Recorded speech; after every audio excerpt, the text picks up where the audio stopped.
رواں مالی سال کی پہلی سہمائی یعنی جولائی ستمبر کے دوران تنخواہ لینے والے قومی خزانے میں 130 ارب روپے کا ٹیکس جمع کروا چکے ہیں، جبکہ جائیداد کے انتقال سے 60 ارب، ایکسپورٹر سے 45 ارب، تھوک فروشوں سے 14 ارب، 60 کروڑ اور ہول سیلر سے 11.5 ارب روپے ٹیکس لیا گیا۔ اب یوں قومی خزانے میں تنخواہ داروں کا حصہ تاجروں، تھوک فروشوں اور ایکسپورٹرز کی مجموعی ادائیگی سے دگنا ہے، مطلب ان کے ٹوٹل سے بھی ہمارا جو ہے وہ ڈبل ہے۔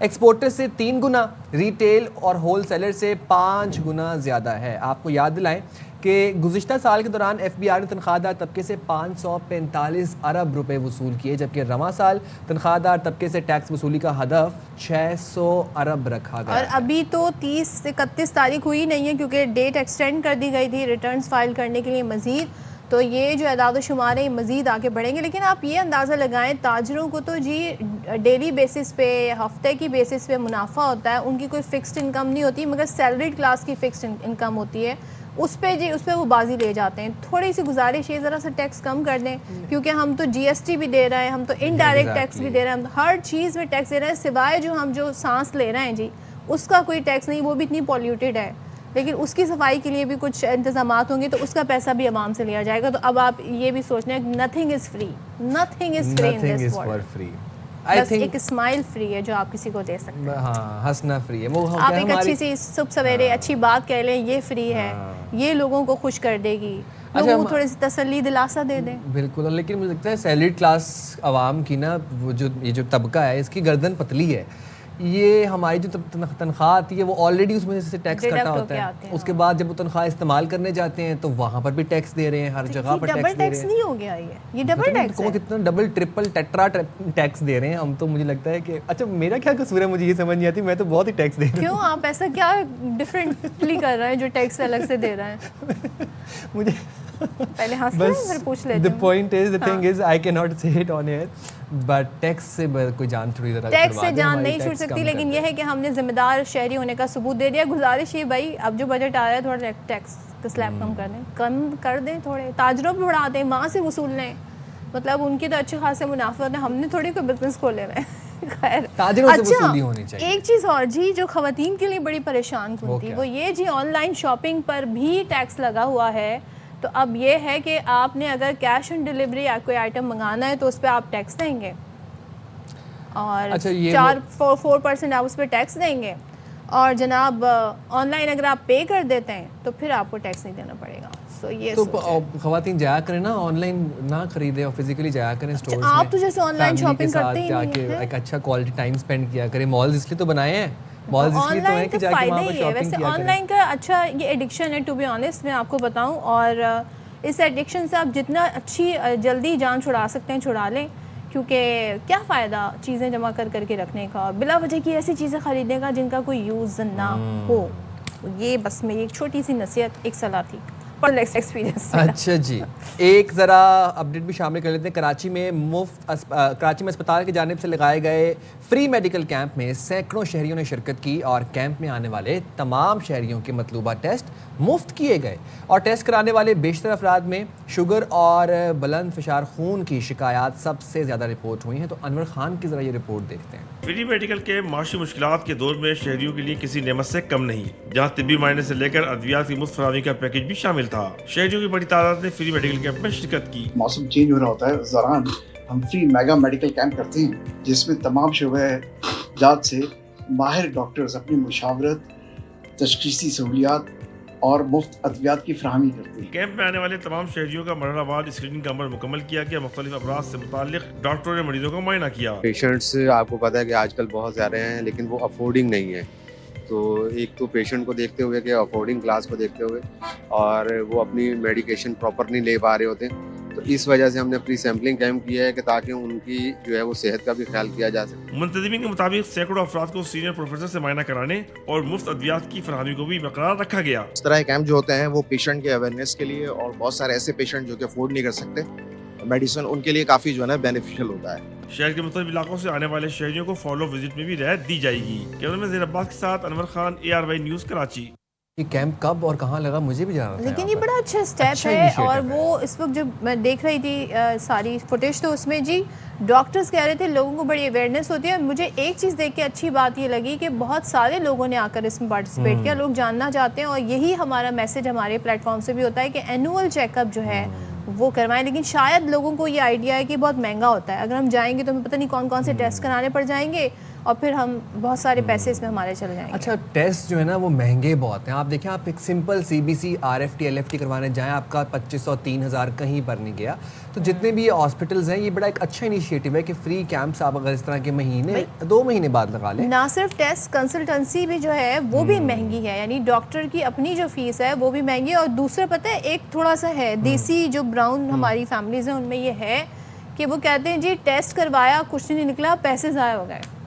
بجائے اس کے کہ شکر ادا کریں کہ ٹیسٹ کروایا کچھ نہیں نکلا وہ کہتے ہیں جی کچھ نکلا نہیں پیسے ضائع ہو گئے. خواہ خواہ اگر ٹیسٹ کروا لیا ڈاکٹر نے. صحیح بات ہے. یہ تو سارا نیگیٹو آ گیا. اوہو پیسے ضائع ہو گئے. آپ کے چارے تو پازیٹیو آیا خدا. اچھا ایک اور بھی تو پیٹرن ہے نا وہ یہ کہ ٹیسٹ کی جب رپورٹ آتی ہے وہ خود ہی دیکھ کے نا اس کو سمجھ جاتے ہیں کہ اچھا نہیں یہاں پہ ہم خود ہی اس کا انالیسس کر لیتے ہیں واپس لے کے ڈاکٹر کے پاس بھی نہیں جاتے ہم. شکر کریں. اب وہ میں سوچ رہی ہوں چیٹ GPT جو ہے وہ اسکین کا آپشن لے آئے گا تو لوگ اسکین کر کے اس سے پوچھیں گے بتاؤ جی ہماری رپورٹ کیا بتا رہے ہیں اور پرسکرائب بھی کروا لیں گے دوائیاں. اللہ اکبر. اب آن لائن کی بات ہو رہی ہے تو ذرا آن لائن میں بہت کچھ ایسا بھی ہے جو آپ کے لیے خطرناک ہے اور فراڈ اکثر و بیشتر ہم بتاتے رہتے ہیں. لیکن ہم اس پہ حیران ہیں جی قانون بنانے والے قانون سازی کرنے والے ان کے ساتھ جب فراڈ ہو جائے تو آپ سوچیں کہ یہ جو فراڈسٹر ہیں فراڈسٹر از دا رائٹ ورڈ وہ جو فراڈسٹر ہیں وہ کتنے زیادہ تیز ہو گئے ہیں. بھائی آپ ہماری عوام کو مطلب بے وقوف بنانا بہت آسان ہے. دی ادر ڈے میں نے آپ کو ایک یاد ہے وائس نوٹ بھیجا تھا. دیر واز دس گائے مطلب دور کا جاننے والا ایک کوئی لڑکا تھا اس نے مجھے وائس میسیج کیا وہ سائم بھائی میں نے نا ٹک ٹاک پہ ایک ویڈیو دیکھی اس پہ وہ نا 15 لاکھ لون دے رہے تھے تو میں اب اپنے گھر کا بجلی کا بل گیس کا بل اور اپنے ID کارڈ ان کو بھیج بیٹھا ہوں. اب وہ اس لڑکا اس کو کہہ رہا ہے کہ تمہیں میں 25 لاکھ لون دوں گا اور تم نے مجھے 30 واپس کرنا ہے.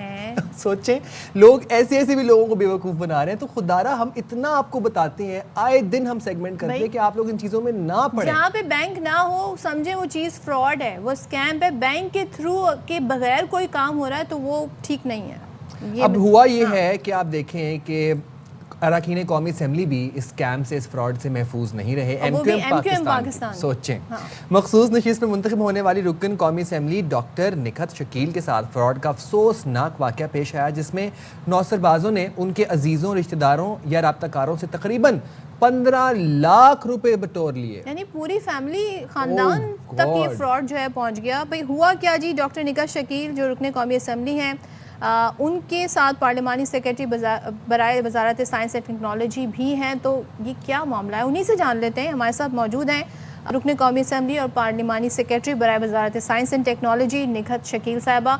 نکھت صاحبہ بہت افسوس ہوا یہ جان کر. سب سے پہلے تو یہ بتائیے گا کس طرح کا فراڈ ہوا کیونکہ اس میں آپ کے خاندان کے لوگوں کو بھی ان کے ساتھ بھی فراڈ ہوا ہے. 15 لاکھ روپے لیے گئے. السلام علیکم Sidq Hussain. Thank you so much for inviting me in this آپ کا یہ باخبر سمیرہ. اس میں ایکچولی ابھی آپ بات کر رہی تھی کہ ہم جو پارلیمنٹیرینز ہیں یا جو لیجسلیٹرز ہیں ان کے ساتھ بھی ہو رہا ہے. تو دیکھیے ہم لوگ انسان ہی ہیں نا اور انسان خطا کا غلطی کا پتلا ہے. تو غلطی تو کسی سے بھی ہو سکتی ہے اور کہیں بھی ہو سکتی ہے. تو ساری کیونکہ آپ کی تو سائنس اینڈ ٹیکنالوجی بھی پورٹ فولیو میں شامل ہے نا اس لیے تھوڑا سرپرائزنگ تھا میرے لیے. جی آپ بالکل صحیح کہہ رہی ہیں. لیکن یہ جو ہمارے آپ جو فراڈسٹرز کہہ رہی تھی اور یہ جو ہیکرز ہیں یہ بھی بہت انٹیلیجنٹ ہوتے ہیں اور یہ بہت زیادہ چیزوں کو آبزرو کرتے ہیں.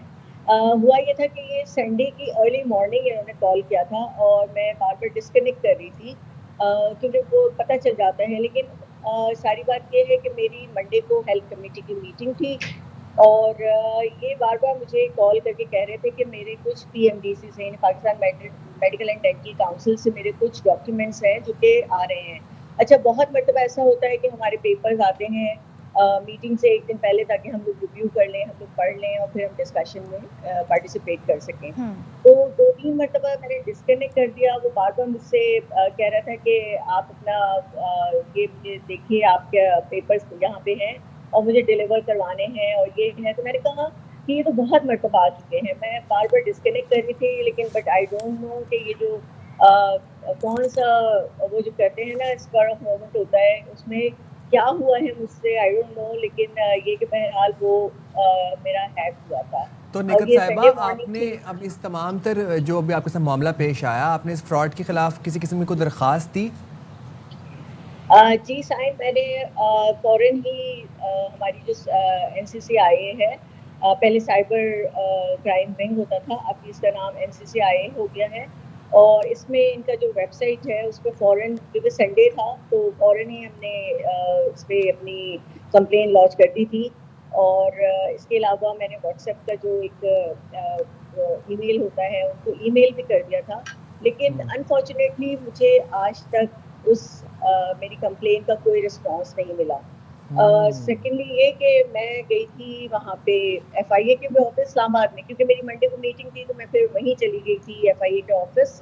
اور پھر اس کے بعد وہاں پہ میں گئی تو جو باہر گارڈ ہوتا ہے اس نے کہا کس سے ملنا ہے, میں نے کہا DG سے ملنا ہے. اپنا انٹروڈکشن بھی کروایا کہ MNA ہے, تو اس نے گیٹ بھی نہیں کھولا اور کہا کہ DG صاحب تو اویلیبل نہیں ہے. میں نے کہا اچھا, اب آپ سوچئے ایک MNA کو اگر ایکسیس نہیں ہو رہا تو ایک عام آدمی کہاں سے ایکسیس کرے گا نا. سیکنڈلی یہ کہ پھر میں گئی وہاں NCCIA کے آفس, تو وہاں تو بالکل سناٹا تھا, اوپر نیچے اندر باہر ہو کے فائنلی ایک صاحب ہمیں مل گئے. انہوں نے میرا ID کارڈ وغیرہ پوچھا, نمبر, اور پھر مجھے کہا یہ تو کراچی میں آپ نے کہا آپ کی مطلب آپ کے ساتھ فراڈ ہوا ہے اور کراچی پہ ہی جا کے آپ کو FIA سے بات کرنی پڑے گی. اچھا, مجھے صرف حیرت اس بات پہ ہے کہ یہ کراچی, لاہور, اسلام آباد نہیں ہونا چاہیے, یہ تو نیشنل لیول پہ ہو رہا ہے نا کام. تو میرا ID کارڈ دیکھ کے مجھے کراچی کیوں ریفر کیا جا رہا ہے؟ اگر میں 5 دن کے لیے اسلام آباد میں اسٹک ہو جاتی تو پھر میرا خیال میں کہیں نہ کہیں تو میری آواز سنی جائے گی نا. آپ کے پاس تو اب بڑا زبردست پلیٹ فارم ہے, آپ لوگ ظاہر قانون سازی کرتے ہیں. کیا اب آپ اس ایشو کے بعد کیا چیزیں ہیں جو ہائی لائٹ کرنا چاہیں گی, مزید کیسے اسٹرینتھن کیا جائے قانون سازی میں, کیا ایسی نئی شکیں لائی جائیں جو اس فراڈ کو روکا جا سکے؟ دیکھیے, ہمارے پاس قانون تو بہت زیادہ بنتے ہیں نا, اور پاکستان جو ہے سب سے زیادہ لیجسلیشن میں, میرے خیال میں سب سے زیادہ لیجسلیشن پاکستان میں ہی ہوتی ہیں. جو پرابلم آتی ہے نا وہ ہمیں امپلیمنٹیشن کی آتی ہے, لیکن جب یہ سب چیزیں میرے ساتھ ہوئی ہیں تو مجھے بہت سارے لوپ ہولز پتہ چلے ہیں کہ کہاں کہاں پہ ویکنیس ہے, کہاں پہ ہمیں اس کو اسٹرینتھن کرنا ہے. اب انشاءاللہ جب بھی نیشنل اسمبلی کا سیشن ہوگا تو میں ضرور اس پہ بات کروں گی کہ میں ایک MNA ہو کے ایکسیس نہیں کر پا رہی ہوں, میری چیزوں کو نہیں ٹک اپ کیا جا رہا. دیکھیں, میں کچھ اور نہیں چاہتی تھی, میں چاہتی تھی ایک سمپل سی کرٹیسی کال ہی DG صاحب کی آ جاتی نا کہ ڈاکٹر صاحب آپ آئی تھی اور ہم مل نہیں سکے, لیکن ہم آپ کے میٹر کو فالو کریں گے. تو بہت آپ وہ کہتے ہیں نا کہ ڈاکٹر سے بات کرنے کے بعد آدھی بیماری دور ہو جاتی ہے, تو بالکل یہی ہمارے ساتھ بھی ہوتا ہے کہ ہماری بہت تسلی ہو جاتی کہ چلیے انشاءاللہ ہمارا کچھ نہ کچھ کام ہو جائے گا. آپ کو ایک اور مزے کی بات میں بتاتی ہوں. کل میں کراچی کے FIA آفس گئی تھی, وہاں پہ میں نے اپنی فائل اپنی کمپلین دوبارہ سبمٹ کی ہے. تو اس میں نے ان کو بتایا کہ میں نے تو سنڈے کو ہی کمپلین آن لائن کر دی تھی. تو انہوں نے پھر وہاں سے مجھے یہ بات چلی کہ پورٹل تو کام ہی نہیں کر رہا ہے. I was shocked. میں نے کہا کہ پورٹل کام نہیں کر رہا آپ کا, اور یہ پورٹل تو 1 یا 2 دن کی بات ہوتی ہے. میں نے پوچھا کب سے کام نہیں کر رہا, تو انہوں نے مجھے بتایا کہ یہ تو اکتوبر کے شروع سے کام نہیں کر رہا ہے. اب آپ دیکھیے کتنے لوگ امید کے ساتھ اپنی کمپلینس آن لائن کرواتے ہوں گے کہ ان کی کمپلینس کو ایڈریس کیا جائے گا, لیکن ان کو مطلب میں صرف یہ بات اس لیے یہاں پہ کر رہی ہوں کہ لوگوں کی پرابلمس کو سمجھیے. مطلب ہمارے جو ادارے ہیں, اب بات پھر یہ ہو جاتی ہے کہ آپ تو خود حکومت ہے, آپ کو بھائی ہم بھی حکومت ہے, لیکن جہاں پہ گیپس ہیں ان کو ہم برج کرنے کی بات کریں گے.